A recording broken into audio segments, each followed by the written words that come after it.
अपने देश की पॉलिटिक्स में जरा भी इंटरेस्ट है तो अक्सर आपने देखा होगा कि राहुल गांधी लोकतंत्र खतरे में है, जातिगत जनगणना, मोदी अडानी कनेक्शन जैसे मुद्दों को अक्सर हवा देते रहते हैं। लेकिन इन भाई साहब को भारत में ये सब बोलने के बाद भी सुकून नहीं मिला, इसलिए ये अमेरिका और यूके जाकर भारत को पूरी तरह से क्रिटिसाइज करने की कोशिश करने लगे। लेकिन सवाल ये है कि क्या राजनीति के नाम पर अपने ही देश के खिलाफ खड़े होना सही है? क्योंकि आज भारत की लॉर्डशिप के खिलाफ ऐसी साजिशें रची जा रही हैं जिन्हें सुनने के बाद आपका खून खौल उठेगा। अरबपति George Soros, Rahul Gandhi, OCCRP, ये वो ताकतें हैं जो भारत की तरक्की और मजबूती दोनों ही बर्दाश्त नहीं कर पा रहे हैं। लेकिन यहाँ पे राहत पहुँचाने वाली केवल एक ही बात है कि इनके सामने एक ऐसा अडिग नाम खड़ा है जिसे हम सभी जानते हैं, नरेंद्र मोदी, जिन्होंने सभी इंडियंस को ये यकीन दिलाया है कि वो इंडिया की लॉर्डशिप पर एक खरोच भी नहीं आने देंगे। तो क्या ये साजिशें केवल सरकार गिराने तक ही सीमित हैं या इसके पीछे कोई भारत को अंदर और बाहर से तोड़ने का कोई खतरनाक प्लान है? तो आइए इस इंटरनेशनल कॉन्स्पिरेसी की परतों को एक एक करके खोलते हैं। जॉर्ज सोरोस, एक अरबपति जिनकी नेटवर्थ 6.7 बिलियन है और ओपन सोसाइटी फाउंडेशन के मालिक भी हैं। वो ऐसी ऑर्गेनाइजेशन चलाते हैं जिनका दावा है कि वो डेमोक्रेसी और ह्यूमन राइट्स के लिए काम करते हैं। आपको बता दें ये ऑर्गेनाइजेशन 120 से भी ज्यादा देशों में एक्टिव है। लेकिन कई बार इनकी ऑर्गेनाइजेशन पर आरोप भी लग चुके हैं कि वो खुद को प्रो डेमोक्रेसी दिखाते हैं लेकिन कई देशों की राजनीति में दखल भी देते हैं। और इसी के चलते दुनिया के कई देश जॉर्ज सोरोस के नाम से सचेत हो चुके हैं। हंगरी ने उन्हें अवैध घोषित कर दिया है और रशिया तो उन्हें खतरे के रूप में मार्क कर चुकी है। वहीं टर्किश और मलेशिया ने उनके ऑर्गेनाइजेशन पर रिस्ट्रिक्शंस लगा दिए हैं। लेकिन अगर वो इतने ही अच्छे हैं तो उनके साथ ऐसा क्यों हुआ? क्योंकि जहाँ जहाँ जॉर्ज सोरोस का असर पहुंचा वहाँ वहाँ केवल विवाद और इंस्टेबिलिटी बढ़ी है। तो अब बात करते हैं OCCRP की, यानी organised crime corruption reporting project. तो बेसिकली ये एक ऐसा ऑर्गेनाइजेशन है जो ऑर्गेनाइज्ड क्राइम और करप्शन की कहानियों को एक्सपोज करने के लिए जाना जाता है। तो 2006 में स्टैब्लिश ये ऑर्गेनाइजेशन आज दुनिया भर के 6 कॉन्टिनेंट्स में जर्नलिस्टों के नेटवर्क से जुड़ा हुआ है। लेकिन क्या आप जानते हैं कि OCCRP की 50% से ज्यादा की फंडिंग अमेरिका के स्टेट डिपार्टमेंट से आती है? वही अमेरिका जो हमेशा डेमोक्रेसी और फ्रीडम के नारे लगाता है। 2015 से 2023 के बीच अमेरिकी स्टेट डिपार्टमेंट ने रशिया, यूरेशिया और चाइना को टारगेट करने के लिए $4 मिलियन से ज्यादा खर्च किए। 2021 में करप्शन की जांच के लिए वेनेजुएला में $1,73,324 का ग्रांट दिया गया। 2022 से 2024 के बीच माल्टा और साइप्रस में करप्शन और सैंक्शन के फ्रॉड पर ध्यान देने के लिए $2.3 मिलियन का फंड दिया गया। और इसी तरह OCCRP की साइप्रस कॉन्फिडेंशियल जांच ने साइप्रस की इमेज पर एक बड़ा सवाल खड़ा कर दिया। और खास बात तो ये है कि इस जांच में कुछ अमेरिकी एजेंसियां जैसे FBI, फिनकेन लोकल अथॉरिटी को सपोर्ट दे रही थी। और अगर भारत की बात करें तो 2020 में सोरोस ने वर्ल्ड इकोनॉमिक फोरम में एक ऐसा बयान दिया जिसने भारत में हलचल मचा दी। उन्होंने ये बात खुलेआम कही थी कि मैं 1 बिलियन खर्च करूंगा ताकि भारत में सत्ता परिवर्तन हो सके। जहां एक तरफ नेशनलिज्म बढ़ रहा है वहीं दूसरी तरफ भारत उनका सबसे बड़ा निशाना बना। ये सारी फंडिंग और जांच एक बात तो साफ करती है कि OCCRP केवल उन क्षेत्रों में सबसे ज्यादा एक्टिव रहती है जो अमेरिका की फॉरेन पॉलिसी इंटरेस्ट के लिए इम्पोर्टेंट है।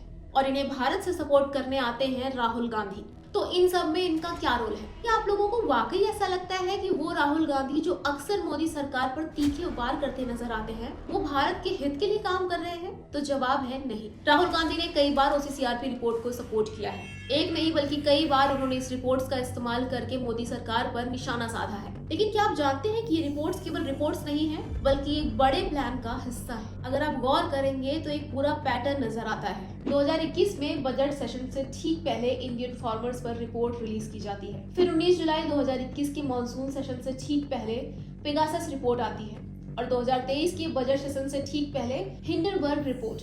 ये सब कोई इत्तेफाक नहीं है बल्कि एक सोची समझी स्ट्रेटजी का हिस्सा है। और सबसे चौंकाने वाली बात तो ये है कि इन ज्यादातर रिपोर्ट्स को OCCRP और उसके इंटरनेशनल जर्नलिस्ट अलायंस ने आगे बढ़ाया है। ये ऑर्गेनाइजेशंस केवल भारत में इंस्टेबिलिटी लाने के एजेंडे पर ही काम कर रहे हैं। रिपोर्ट्स की टाइमिंग, उनका कंटेंट, ये सब इशारा करते हैं कि ये भारत के डेवलपमेंट और गवर्नेंस में इंटरप्ट करने के लिए एक ऑर्गेनाइज्ड प्लानिंग है। और राहुल गांधी, उन्होंने इन रिपोर्ट्स को संसद से लेकर इंटरनेशनल फोरम तक बढ़ा चढ़ाकर पेश किया। ये केवल पॉलिटिकल अपोजिशन नहीं है, ये एक प्लान्ड मिशन है जिसका मकसद भारत की इमेज और प्रोग्रेस को ग्लोबल लेवल तक नुकसान पहुंचाना है। जब जॉर्ज सोरोस, राहुल गांधी और OCCRP एक साथ आते हैं तो ये भारत के लिए खतरनाक क्यों है? ये ट्रायंगल एक खतरनाक खेल खेल रहा है जिसका मकसद भारत की लॉर्डशिप और डेमोक्रेसी को न सिर्फ कमजोर करना है बल्कि देश को अंदर से तोड़ना है। जॉर्ज सोरोस ने पहले भी भारत के खिलाफ कई बयान दिए हैं।